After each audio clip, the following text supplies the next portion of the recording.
We do start our show, though, with unfortunate news out of the WNBA. Caitlin Clark announced today that she will miss both the three-point contest and the WNBA All-Star Game this upcoming weekend in Indiana after re-aggravating a groin injury in that final minute of Tuesday's win over the Connecticut Sun. Clark had missed 4 games and the Commissioner's Cup final with that groin injury earlier this month, and now will be out for this weekend's festivities, which really stinks for fans, but you know that if there was any way that she could be out there. Just now, Adam Silver watched the WNBA's. According to Golden Goose, she is lacking due to yet another injury, the All-Star Game. There is no worse time for it. Using CBA, lockout and disintegrating negotiations. Dangers on the horizon. Clark's absence from NBA's biggest weekend in the league. Leadership is really worried. There are top-level warnings. Do you believe Adam Silver is entitled to? Worried about the state of the WNBA, safeguarding their most valuable asset during this crucial moment? Let me explain what occurred and the reason behind this. Utterly disastrous for the WNBA.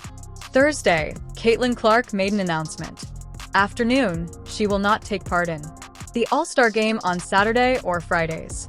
3-point shootout following an aggravated Tuesday, I had a right groin injury. However, this is the kicker. This weekend isn't like any other. This is taking place directly in the middle of CBA discussions that could ascertain if there will be a 2026 season in the WNBA. I'll leave the specific question about the foul to my colleague, Commissioner Engelbert. Other than as a fan, obviously, it's nothing new in basketball that there's sort of welcome to the league moments, especially for heralded rookies. But of course, I want to see Caitlin treated fairly. As Adam Silver has said before, I want to see Caitlin treated, of course, properly and suitably inside the league. And observing the biggest star in the WNBA miss their main event because of an injury. There must be some mismanagement causing some severe warning signs. When you possess a partner league commissioner openly voicing worries regarding player treatment, which goes beyond helpful guidance, a warning shot that is be out there, she would be. Shortly before the show, Clark released this statement through the Fever's social media account saying that she's so excited for Indiana to host WNBA All-Star this weekend, and that she says she knows that this is going to be the best All-Star yet. But she does go on to say how incredibly sad and, quote, disappointed she will not be able to participate, adding, quote, I have to rest my body. I'll still be at Gainbridge Fieldhouse for all of the action. I'm looking forward to helping Sandy coach our team. The moment that Clark was hurt, the announcement is really harsh for.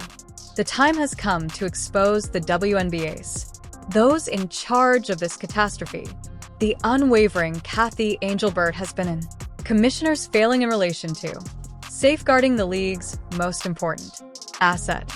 Columnist for Sports Christine Brennan has openly criticized Angelbert, expressing how she struggles discussing Caitlin Clark or whether she will respond, Caitlin, when asked, as well as Angel. You see, she wasn't questioned about Angel. She was questioned about Caitlin. But in terms of the comments, in terms of the way the commissioner, Kathy Engelbert, who I've known and I like, the way she has trouble talking about Caitlin Clark, or if she's asked about Caitlin, then she will say, well, Caitlin and Angel. Well, she wasn't asked about Angel, she was asked about Caitlin. This incredible inability to deal with the facts and to state the obvious. It is astounding to me how Kathy Engelbert doesn't come out after the Marina Mabry hit and say that's unacceptable. The refs got it wrong. Okay, should have been kicked out then. You weren't, but now I'm. The commissioner in question is supposed to be advertising the largest league star. Furthermore, she is unable to bring up Clark's name without diverting attention to another participants. That's not being a leader. That's incapacity of the organization at the greatest level. The figures reveal the harsh reality of what occurs when the lineup does not include Clark. At the national level, WNBA television viewership has decreased by 55%. Following her Fever national TV injury, games falling from 1,810,000 average viewers prior to her injury to, since her injury, only 847,000 people have watched. That is a 53% decrease, which indicates lost income of millions of dollars. And The ball handler, there's a grab, there's a hold, there's another grab. I mean, all of those are fouls. Every single one of them. And here, that's a foul, and finally they call. There has been so poor officiating that legendary WNBA player Rebecca Lobo criticized. Authorities said during a match, there's a grip, a hold, and then another grab. Those are all fouls after all. Each and every one of them. And then, that's a foul. According to Clark, was continuously fouled without phone calls. When the game's legends are publicly criticizing officials in real time, television isn't only awful, it's a systemic failure to officiate. The coach of Clark himself has been compelled to call out the officiating frequently. Catastrophe. Stephanie, the coach of the Indiana Fever, White said of the WNBA referees, "I believe she was fouled. I believe it's. The recent events have been really outrageous to us during the last several games. As of right now," who is played 9 years in Indiana and now on the staff. And that's a live shot now of Caitlin. the harshest criticism of the following the Connecticut officiating Sun game in which Clark was constantly targeted.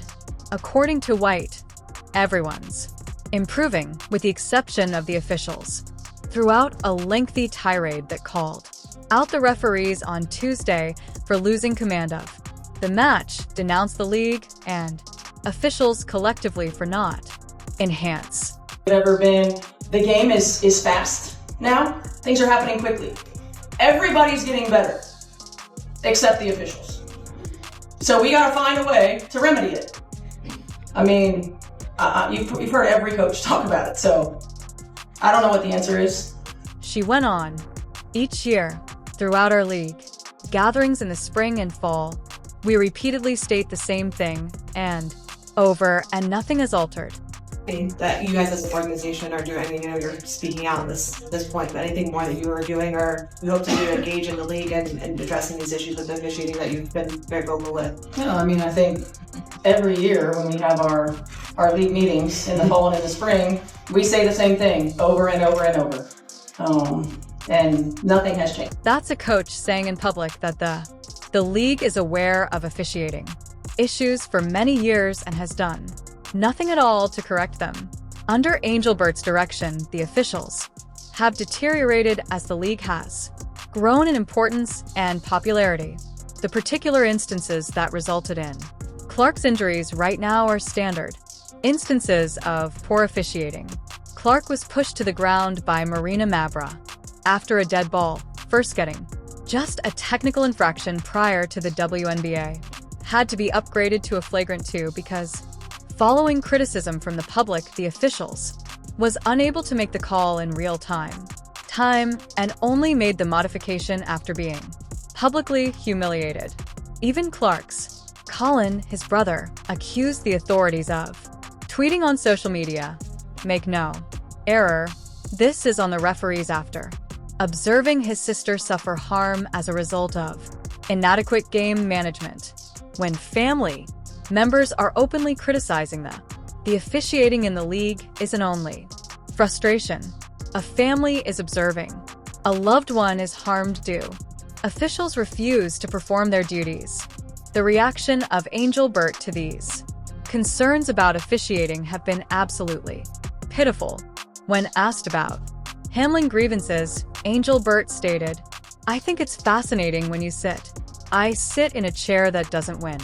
When it comes to officiating, the squad never complains. No losing squad ever complains. Regarding officiating, that isn't leadership. That is contemptuous haughtiness from somebody who obviously doesn't recognize the issue." The company, the consequences of Engelberg's mistakes are astonishment. The WNBA witnessed 23 Attendance at games reaches 7 figures, and Clark participated in all but 3 of them.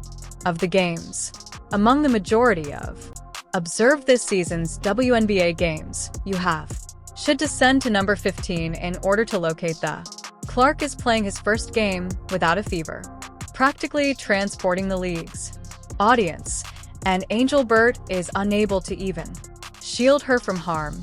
The impact on revenue is equally significant.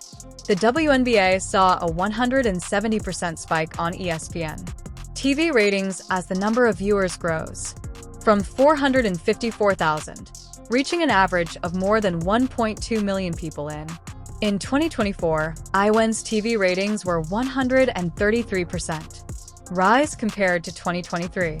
This is due to of Angelbert and Clark's failure to, in order to protect her, hundreds of future revenue in the millions. The trend of unanswered calls, and there has been risky play going on all season. The Fever's game on Tuesday, and Sun had 5 technicals at the end. 2 players were flagrantly ejected and 3 fouls, as well as 1 major mess, but officials failed to keep the game under control from the starting. There was more than 1 poor sequence.